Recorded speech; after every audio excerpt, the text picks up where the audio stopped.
എന്നാൽ ആകാശം എന്നാൽ അത്ഭുതങ്ങളുടേതാണ്. അതിൽ താരങ്ങളുണ്ട്, നക്ഷത്രങ്ങളുണ്ട്. പക്ഷേ ഈ റിപ്പോർട്ടിന്റെ ഉള്ളടക്കം പുറത്തു വന്നാൽ ആ താരങ്ങളുടെ പ്രഭ ഇല്ലാതാകും എന്നാണ് ജസ്റ്റിസ് ഹേമ കമ്മിറ്റി അതിന്റെ ആദ്യ വരിയിൽ എഴുതി വെച്ചത്. ജസ്റ്റിസ് ഹേമയുടെ ആമുഖം ഇങ്ങനെയാണ്. ജസ്റ്റിസ് ഹേമ കമ്മിറ്റിയുടെ ആ റിപ്പോർട്ടിന്റെ ആദ്യ വരി, അതിന്റെ ആമുഖം ഇങ്ങനെയാണ്: the sky is full of mysteries. അതായത് അത്ഭുതങ്ങളുടേതാണ് ആകാശം. With the tingling stars and the beautiful moon. But the scientific investigation revealed that stars do not tingle, not does the moon look beautiful. അതായത് ആകാശം മനോഹരമാണ്, അതിൽ അത്ഭുതങ്ങളുണ്ട്.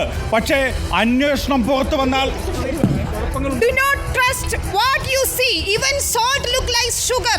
ഉപ്പ് പോലും നിങ്ങൾക്ക് പഞ്ചസാര പോലെ തോന്നാം എന്നാണ് ഈ റിപ്പോർട്ടിന്റെ ആദ്യ ഭാഗത്ത് തന്നെ പറയുന്നത്. അതിൽ ഏറ്റവും പ്രധാനപ്പെട്ട കാര്യം ഇത് തന്നെയാണ്: നക്ഷത്രങ്ങളെ നിങ്ങൾ വിശ്വസിക്കരുത് എന്നതാണ്.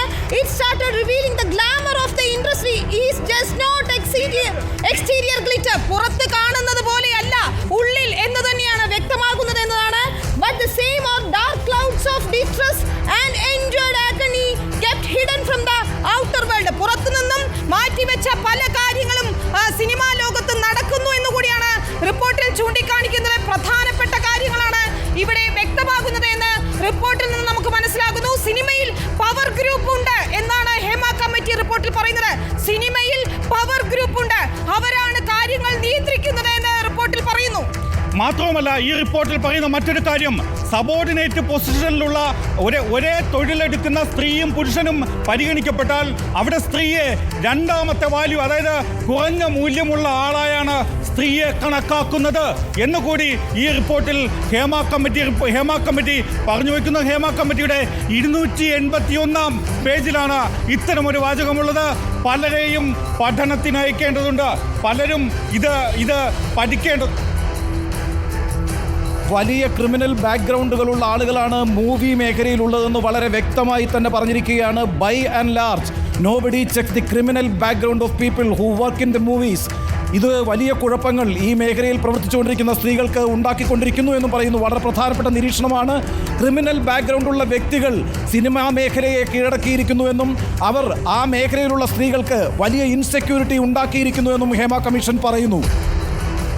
ഏറ്റവും പ്രധാനപ്പെട്ട കാര്യമാണ്, കാണുന്നത് പുറമേയുള്ള തിളക്കം മാത്രമാണ്.